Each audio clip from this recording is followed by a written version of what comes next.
Alors d'abord, je ne sais pas si c'est une qualité, mais la première chose, c'est d'être content, de traiter ses leads avec joie. Je le dis parce que c'est quand même une bénédiction de recevoir des leads. Et j'avoue que dans ma carrière, il m'est arrivé parfois de voir des commerciaux regarder les leads un peu en se pinçant le nez, ou peut-être pas en se pinçant le nez, mais en regardant ça un petit peu de haut. Il y a une expression dans le Nord, je crois, qui dit à cheval donné, on ne regarde pas les dents.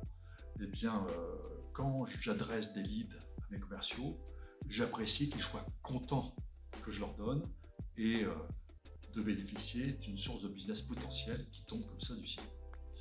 Voilà, ça c'est la première chose. La deuxième chose, c'est de prendre son téléphone. Alors j'insiste. Il me semble que pour traiter les leads, comme d'ailleurs pour plein d'autres choses dans la relation commerciale, mais pour traiter les leads, la meilleure clé, c'est de parler aux gens. Je te donne un exemple. Récemment, j'étais avec le directeur commercial d'une société de services immobiliers, on va dire, et le gars me disait, c'est dingue, on abreuve nos commerciaux avec des leads, et lorsqu'ils ont envoyé un mail, ils me disent qu'ils ont traité le lead. Alors évidemment, je ne vais pas généraliser, c'est peut-être un cas particulier, mais ce que je veux dire, c'est que envoyer un mail, un SMS, ça ne suffit pas. La moindre des choses, pour prouver son intérêt, son intention, c'est de prendre son téléphone et appeler. Et si on n'arrive pas à joindre son interlocuteur du premier coup, ce n'est pas grave. Et ce n'est pas une faute lourde de recommencer, d'appeler encore et encore pour avoir l'opportunité de parler rapidement à la personne qui a eu la gentillesse de nous envoyer un mail. Point suivant, ça serait peut-être de profiter de l'opportunité pour bien comprendre la demande.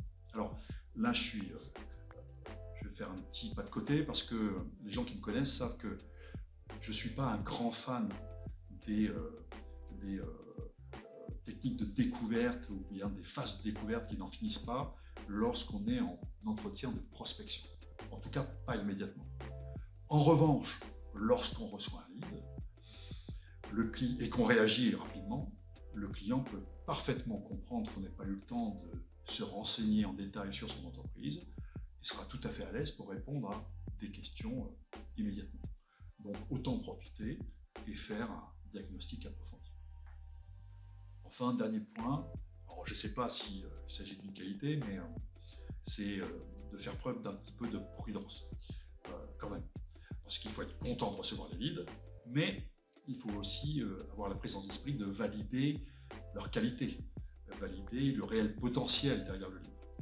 Le job d'un commercial, c'est avant tout de signer des affaires, c'est pas de répondre à des appels d'offres à tout bout de champ, de rédiger des propales ou de mobiliser des équipes avant-vente pour rédiger des projets et d'investir du temps sans être certain, ou en tout cas sans être convaincu des chances de succès.